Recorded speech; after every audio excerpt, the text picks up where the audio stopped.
Hey, amazing people. I'm outside in my car because there's way too much noise and stuff going on in the house. So I thought I'd come out here so I could get this done. And I've had to start over 3 times because I came outside so they could have their little kiki and haha session, because I think it's great. My children are really close and they're in there having fun and laughing and joking.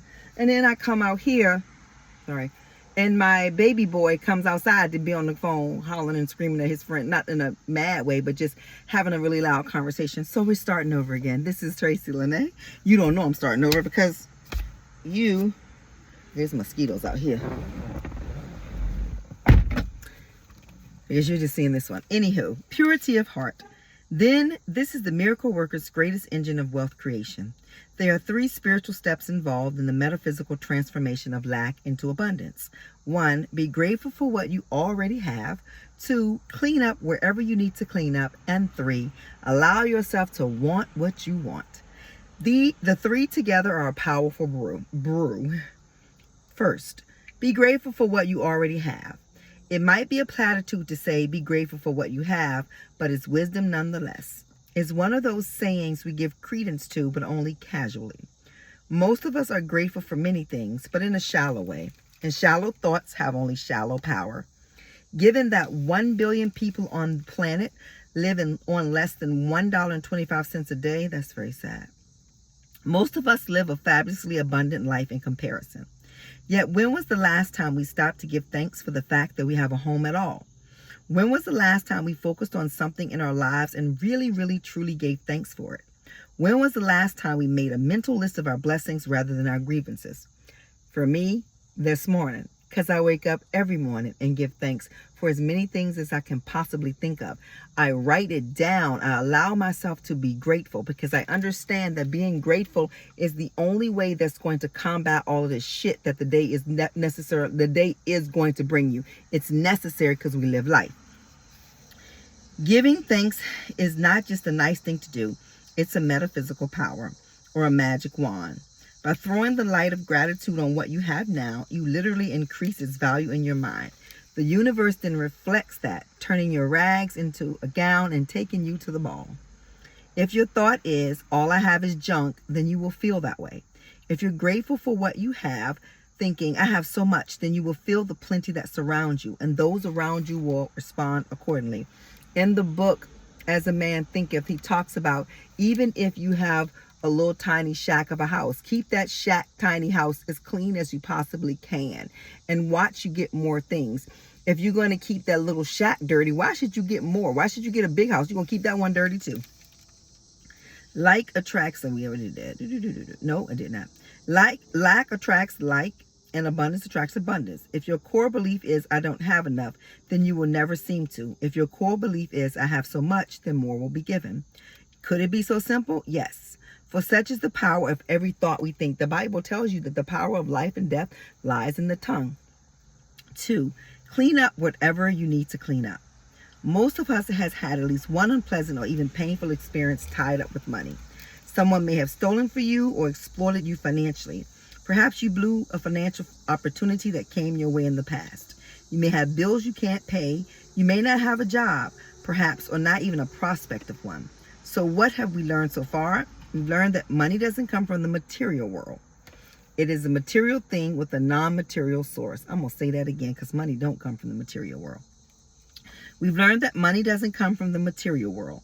It's a material thing with a non-material source. When we have a money problem, therefore, it is a material problem with a non-material solution, and that non-material solution is in the mind. I suggest that you make a list of all of the places where money is a problem for you. Write the problem or problems on the left side of the page, leaving several lines blank beneath each one. Now do some serious introspection. For each money problem you recorded, write an honest appraisal of the situation in the space you left blank. Approach this task with an attitude of brutal honesty and commitment to truth. Taking responsibility for our own part in our disasters is critical to transforming them, because if you don't take responsibility for it, it's not going to change. When you write, and lots of people don't want to do this. If you don't want to do the work, you're not going to get the wealth. It's just that simple. One question: what was my part in creating the problem? And if we're honest with ourselves, the answer will come. Who do I need to forgive? Usually money blocks come from us holding on to unforgiveness to somebody else. And the reason why it blocks it, because it blocks the flow of abundance. And money is just one source of abundance, and you need it to pay your bills. And if you blocking off that flow because you mad at somebody that did something to you in the third grade, or somebody did something to you 3 minutes ago, if you're still angry, if it was 3 minutes ago, you can have a little bit more time before you have to forgive. You can go through the I'm mad, and you can do all that, but understand that while you're going through that, you are creating blocks. But you can do that if that's what you need to do. And 3, what remains to be cleaned up? If you have past debt and you get a job and you say, well, I really want this, well, that debt is waiting there. You've got to clear up that past debt before you can move on and get some of the other things. You can either, like, if you really need the thing, then you go ahead and get it while cleaning up your debt. But if you don't really need it, nobody needs 30 pair of shoes, okay? So don't say, well, I needed those shoes too. No, you didn't. You're not walking barefoot now. Cut it out. I found this process revealing in my own life. While others have wronged me in the area of money over the years, a deeper look at the situations made me aware of how easy I made it for them to do so. Yes, they were perpetrators, but I wasn't a victim so much as a subconscious participant in some ugly dramas, which I don't believe, if you're over the age of 18, that you are a victim in most things. You are a subconscious participant in the fuckery and the foolery.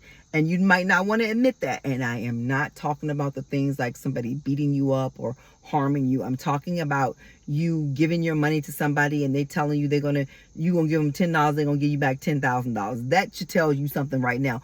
Or this is a common one. Somebody who doesn't have a successful business telling you that they have a plan to give your business success. They got 4 followers on Instagram and 1 on Twitter, or formerly known as Twitter. And you giving them $10,000, they're telling you they a life coach and their life is raggedy. That's your own foolishness. An agent stole my royalties, but on the other hand, I hadn't read my own royalty statement for 8 years. A lawyer failed to protect me, but on the other hand, I didn't listen to my own gut, take responsibility for my own business, and speak my own truth. I learned how my own irresponsibility and unconsciousness helped to create my financial disasters. Or that Cash App scam where they tell you if you send them $250, they'll send you $2,500, but they have to know your account is real and you sending people $250. Remember they did that to me and I said, oh, I sent it to you. Did you get it? And they said, no. I said, well, let me screenshot to you the thing. And this is what I screenshotted them. I thought that was really funny because I wasn't sending them no money. My mama didn't raise no fool. Anyway, that wasn't a middle finger up to you. That's what I gave to them. I sent the picture of that. To help with the process of taking responsibility, all of it was a lesson in becoming a mature and responsible adult. And I came to realize this. A Course in Miracles says that we pay a high price for not taking 100% responsibility for our experiences. The price is thinking that we can't change it. Yet it was difficult to forgive those who transgressed against me without being willing to forgive myself. To help with the process of taking responsibility and forgiving yourself, consider writing a letter to God about each of the problems you wrote down. Come clean about where you yourself made a mistake, didn't act in integrity, called forth fear-based responses by your own fear-based actions, and so forth. Allow your hand to keep writing as he responds. And understand this. You can be brutally honest because the only person that reading it is you, and the you within that is God. Be willing to hear and make things right according to your internal guidance wherever you can. If you owe a bill, get on a payment plan. Even if each monthly installment is only $5, remember that the universe responds fully to that old-fashioned concept called doing the right thing. And stop hanging up on bill collectors or being rude to them. They just doing a job. If somebody's calling you, you know you owe them money. Don't get mad with them and say, I'm going to keep calling me. They're calling you because they're doing their job, which is to ask you for your money because you said you would pay it. So now your word is not bond because you're not paying it. Yes, you ran into some stuff that made you not pay it. But if you ran into something that made you not pay it, pick up the phone and call them. Hey, I don't have it right now, and I'm going to do what I need to do to get back to you. And then don't go hang up the phone and walk in DSW or Macy's or TJ Maxx or Walmart or wherever you go and start buying stuff you don't need. Again, you're not barefoot. You don't need shoes. You just want them. I get that. I love shoes too. But you can't just have a bunch of shoes and your water bill is due. Okay. Once you recognize the law of cause and effect as the basic building blocks of the universe, you begin to act righteously for your own sake. You realize that integrity is in your own self-interest. You seek to live a more impeccable life, not just because you feel you should, but because you want to. You realize that the darkness in your life was called forth by fear, and you wish to be rid of your fear. The moment you enter the light of your spiritual reality, you rise above your ego and the darkness disappears. And understand something. Stealing is not making you wealthy. It's actually telling the universe, one, you have no integrity, and you broke in other places. You broken in your spirit that you think, well, I'm going to steal it since I can't afford it. So you're never going to get ahead like that. And you're going to pay it back. Karma is going to have it. You're going to pay it back some other way. 3, allow yourself to want what you want. I like that. I want what I want. Many people have a hard time allowing themselves to really want what they want. They think, at least subconsciously, that asking for total happiness is asking too much. They don't bother, therefore, to truly listen to their heart's desires.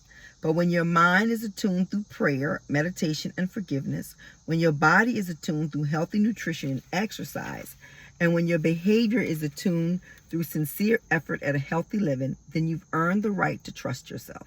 For when you're aligned with truth, your desires are trustworthy. When you're praying and meditating, you don't want to judge and attack. And when you're eating well and exercising, you don't want to sit in front of the TV and eat hot fudge sundaes every night.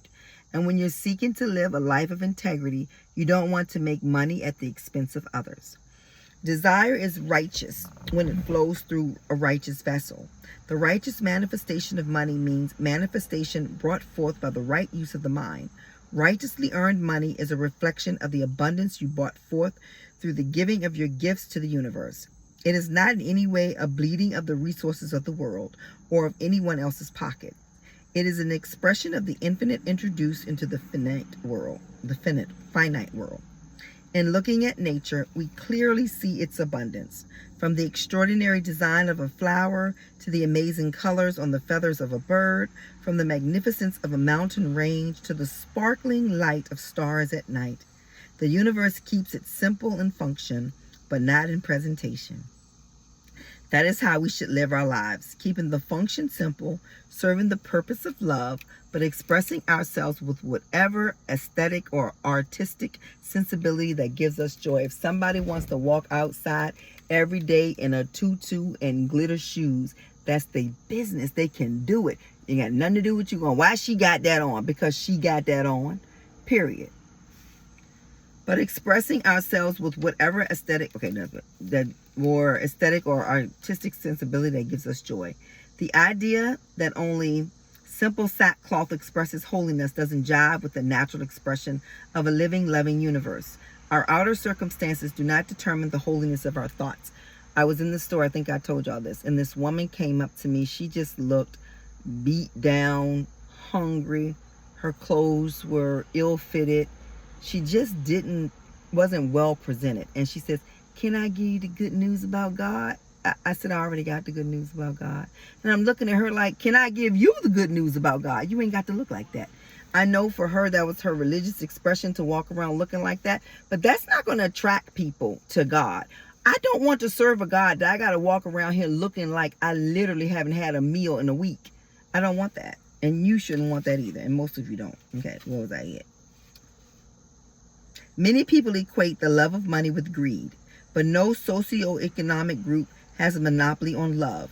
The love of money isn't itself greedy more than the love of anything that else is greedy. Greed is when you have a desire that binds you to the needs or wants of others. My love of art doesn't make me greedy. It doesn't make me plot ways to steal art from the walls of someone else's house. We talked about stealing. My love of literature doesn't make me greedy. If I read a book by Thomas Hardy, there isn't any less Thomas Hardy for you. Similarly, my love of money doesn't make me greedy unless I'm thinking of my money as something I'm taking from you rather than creating with you. I love money because everything that you love wants to give you more of itself. When you love someone, don't you want to give yourself to them? Yes, you do, because you love them so much. So that's how money is. When you love money, money wants to give itself to you. And when someone loves you, that's what you want. You're like, I want to please you. You love me. I love you. I want to please money. Money want to please me. If I equate the love of money with greed, I'm subconsciously limiting my ability to attract it. For if I do attract it, one, I must be greedy, therefore I'm bad. Therefore I must feel guilty. Therefore I must keep money at bay in order to avoid feeling guilty. And then we wonder why we have no money. Now let's imagine another scenario altogether. You generate righteous effort and receive financial reward in exchange. Remembering that all abundance comes from God, you realize that you are the only steward of your money. You realize that there is more than enough prosperity where that came from, because God is a realm of infinite abundance. You receive whatever is meant to come to you with gracious receptivity and gratitude, as well as a sober sense of responsibility to manage and use your money well. Like everything else, money is a reflection of love. It is to be used as God directs, as a way to care for all living things. We are meant to use the money that comes our way to take care of ourselves and those close to us, as well as for charity and for nonprofit and for righteous profit-making ventures. All those things, when done with love, further God's work into the world. Money is meant to give increase, not only to yourself, but also to others. You invest in a way that does good. You work in a way that creates good. You live in a way that feels good. And because of that, people whom you do not even know will experience an increase in their lives that they would not have otherwise experienced. Someone's store is more likely to thrive because you shop there. Someone's restaurant is more likely to expand because you and your friends eat there. Someone's valid request for financial assistance is more likely to be met because you have money to be generous with. You are empowered not because you have money, but because with that money, you can help empower others. You are not coming from a get mentality. You're simply allowing the flow of universal energy to move through you and use you in a way that serves a greater good. Bless every dollar, and every dollar will then bless you. The last chapter, chapter 16, Working Miracles. Yes. One of my favorite examples of the law of divine compensation is the life of the 20th century artist Henri Matisse.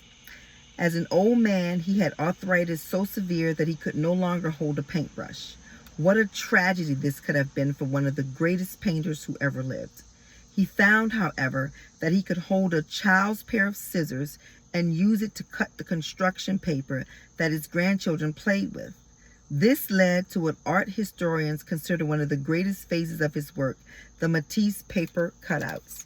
I like to think that that arthritis was a way so that he could get further and do this. This idea wanted to come, but it couldn't come through him if he could paint, because he would have never thought of it. So when it took his ability to hold that paintbrush, his mind had to think bigger and better and stronger and deeper, and now we have something that's really amazing. Once again, we see the difference between form and content. The fact that on the material plane, the realm of form, Matisse's hands could no longer work well as they did not mean that he had any less talent. In the realm of content, nothing had been diminished. Spirit created a way within the realm of form to compensate for diminishment and lack. I have a friend whose mother had breast cancer. And her mother did not want, she had the double mastectomy. She didn't want to get implants, but she wanted to look like she had breast when she was out. So this friend created, she was a surgeon. She created a bra that has the padding in it that looks like the breast. So when she has the bra on, and she made beautiful bras and underwear. She's doing very, very well. She has some stores in Owens Mill Mall in Maryland. There's some other stores, some other places, and the name of it is escaping me now, but I just think that is so beautiful. So look, and her mother is fine now, guys. But look at because she had the double mastectomy. Look at out of a seemingly tragedy, how something good came out. And yes, and when I say seemingly, they probably just thought this is the end of it. Oh my God. But she believes, and I do as well, that her mother, breast cancer was a way for her to take her mind even further, but that her mother developed it because her mother held on to a lot of anger and bitterness from a marriage that didn't work out and she didn't know how to let it go. And in a feminine energy way, it hit her breast. Okay. God will do his part when we do ours. So when we look at life from a spiritual perspective, we realize that the loss of our job is not the loss of our calling, and the loss of money is not the loss of our wealth. Our calling and our wealth at the deepest level are not of the material plane and therefore cannot be taken away. Do not let the appearances of loss deter you from the realization of what God has given to you, and it is given forever. God has given you your identity, and that cannot be taken away. God has imbued you with an infinite potential, and that cannot be taken away. God has provided you with the opportunity to change your thinking in any instant, and that cannot be taken away. God has given you the capacity to love, and that cannot be taken away. God has entrusted you with the power to live in the light of his, her abundance in any moment, and that cannot be taken away. Even if we only have 50 cents, we can praise God and be blessed for that 50 cents. Even when we have a stack of credit card bills and accumulated debt staring us in the face, we can remember that in God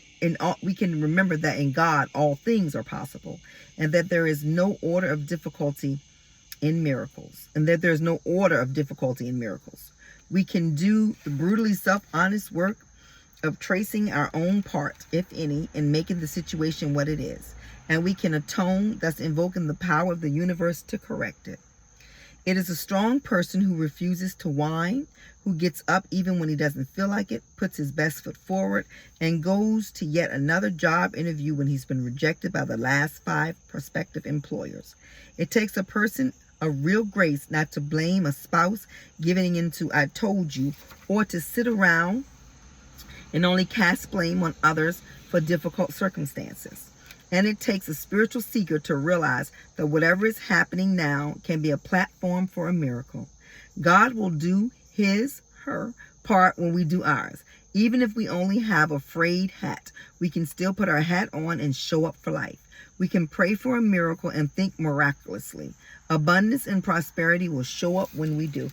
I believe that a miracle is just something to jumpstart your faith. Because if a miracle is the impossible made possible, but God says through me all things are possible, there is no impossible, then it is not really a miracle. It's just you need that to jumpstart your faith, because a miracle is really just the absence of faith. And that will jumpstart it, because you are a miracle. You were meant to be here. You are a miracle.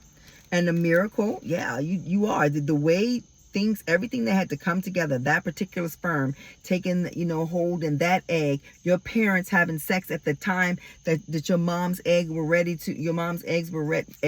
unless you're a twin, fraternal twin, were ready to be, fertilized. All of that, and it's you. So you belong here, baby. You got a future. You got a now. Today's reality is simply a mirror of yesterday's thinking. Remember that. Today's reality is just a mirror of yesterday's thinking. So whatever you're experiencing today, that's what you thunk yesterday. So think something different today and watch how tomorrow comes out. Now, in this moment, standing in the field of miraculous possibilities, you can disenthrall yourself from the limits of your past. Nothing binds you except your thoughts. Nothing limits you except your fears. And nothing controls you except your beliefs. Think God. Think Jesus, think light, think love, think all of the names that you need to think in that. Think whatever form of divinity calls you. She put that in there. And all else will fall away. That is actually the end, but she has some acknowledgments in the book, but I'm not going to read her acknowledgments, but I just want you to know she thanks a whole bunch of people. But I thank you for listening to me, and we have completed yet another book, The Law of Divine Compensation by Marianne Williamson, on work, money, and miracles. I am not sure what book I will start tomorrow, but I will start on tomorrow. Thank you so very much. I would love it if you would like it, if you would share, and you would subscribe. If you have a book you'd like for me to read, shoot me a comment. Well, not shoot me. Put a comment down below, and I'll see if that's a book that would fit the style, because I really want to focus on books that focus on lifting us up on high vibratory states, because we're here one time in the person that you're in. It's your first time being here, so you might not get it right every single time, but you're here. And there's never a shortage of time. There's never a shortage of money. You got this. Thank you so very much. I'll see you tomorrow with a new book, but I completed yet another book, which means my word has been kept yet again. Thanks, guys. Bye.